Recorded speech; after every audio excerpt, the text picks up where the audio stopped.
कभी कभी डर वहाँ होता है जहाँ हम उसे ढूंढते नहीं, और कभी वो हमारे बेहद पास आ जाता है, बिल्कुल चुपचाप, जैसे अंधेरे में कोई छुप कर देख रहा हो।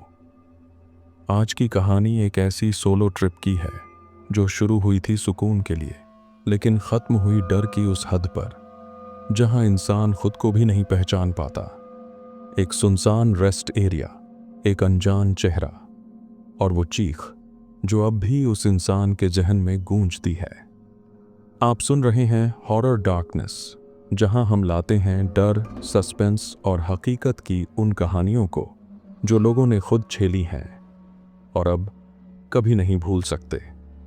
अगर आपके साथ भी कुछ ऐसा हुआ है जिसे आप भूल नहीं पाए, कोई सच्चा डर, कोई परछाई जो अब भी पीछा करती है, तो हमें लिख भेजिए। आपकी कहानी अगली हो सकती है हमारे चैनल पर, आपके नाम के साथ या गुमनाम, जैसा आप चाहें। सबमिट करें अपनी सच्ची डरावनी कहानी डिस्क्रिप्शन में दिए गए ईमेल पर। और हाँ, चैनल को सब्सक्राइब ज़रूर करें और बेल आइकन दबाएं, क्योंकि अगली कहानी आपके आसपास भी हो सकती है।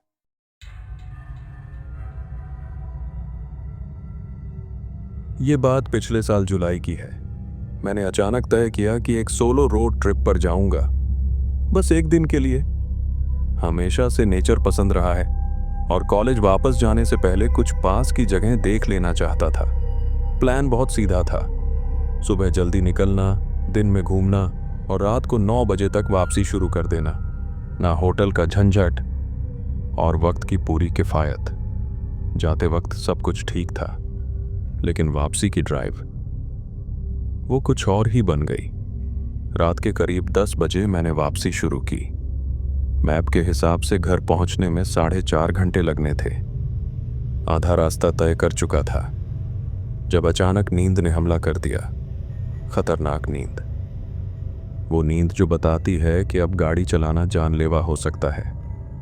मैंने सोचा, अगला रेस्ट एरिया दिखेगा तो वहीं रुक जाऊंगा, बस 1 घंटे की झपकी ले लूंगा। थोड़ी ही देर में एक रेस्ट एरिया दिखा। मैंने गाड़ी पार्किंग में डाल दी। पहली चीज जो नोट की, वो जगह लगभग सुनसान थी। मुश्किल से कोई गाड़ी नजर आ रही थी, जैसे सब कुछ वीरान हो। अगर कुछ लाइट्स ना होती तो यकीन मानिए वो जगह बंद सी लगती। खैर, रात का समय था, मैंने ज्यादा ध्यान नहीं दिया। सीट पीछे की, अलार्म 1 घंटे बाद का सेट किया और नींद में चला गया। जब अलार्म बजा, मुझे महसूस हुआ कि टॉयलेट जाना पड़ेगा। मैं बाहर निकला और बिल्डिंग की ओर चल पड़ा। दरवाज़ा खोला और बाथरूम की तरफ गया। बेयरली 30 सेकंड्स हुए थे अंदर, तभी कोई बोलने की आवाज़ आई बाहर हॉलवे से। अब अजीब बात यह थी, मैंने मेन डोर खुलने की आवाज़ सुनी ही नहीं थी और पार्किंग में मेरी गाड़ी अकेली थी। तो फिर अंदर कौन आया? सोचने का मौका नहीं मिला। बाथरूम का दरवाज़ा धीरे धीरे खुला। मैं कुछ सेकंड के लिए जम गया, फिर खुद को शांत करने की कोशिश की। शायद कोई दूसरा ट्रैवलर आ गया होगा और मैंने नोटिस नहीं किया होगा। लेकिन तभी स्टॉल के दरवाजे पर हल्की सी दस्तक हुई। मैंने घबराहट में कहा, हेलो, कोई है?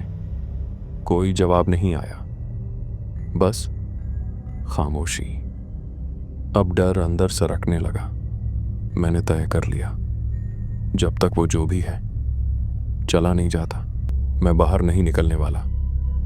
और तभी नीचे दरवाजे की दरार से एक आंख मुझे घूरती नजर आई।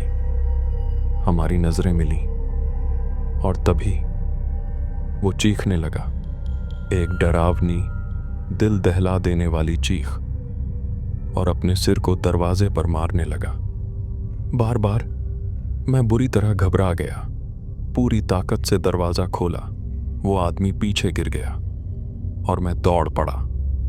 भागते हुए मैं अपनी गाड़ी की ओर भागा। आधे रास्ते में पीछे से एक जोरदार आवाज आई। मेन डोर जोर से खुला। वो मेरा पीछा कर रहा था। गाड़ी में बैठा, रिवर्स मारी, लेकिन तभी वो मेरी गाड़ी से आकर टकरा गया। मैंने रियर व्यू मिरर में देखा, वो धीरे धीरे उठ खड़ा हुआ। जैसे कुछ हुआ ही नहीं। बस खड़ा रहा, मुझे घूरता रहा।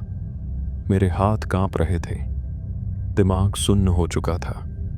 समझ नहीं आ रहा था डरूं, चीखूं या रो दूं। ऐसी कहानियां सुनी थीं, पर कभी नहीं सोचा था कि एक दिन मेरी अपनी कहानी बन जाएगी। मैंने किसी भी रेस्ट एरिया में रुकना बंद कर दिया है और कभी नहीं रुकूंगा। आज तक नहीं पता चला वो आदमी कौन था, कहां से आया, या वो क्या चाहता था। अगर अंदाजा लगाऊं तो शायद कोई मानसिक रूप से बीमार भिखारी रहा होगा। लेकिन फिर भी ऐसा कौन सा भिखारी है जो सुनसान हाईवे के रेस्ट एरिया में आधी रात को अकेला घूम रहा है? यही सवाल आज भी मुझे सोने नहीं देता। शायद अगली बार जब तुम भी किसी सुनसान जगह पर गाड़ी रोकने का सोचो तो एक बार मेरी कहानी याद कर लेना, क्योंकि कुछ दरवाजे एक बार खुल जाएं तो वापस बंद नहीं होते।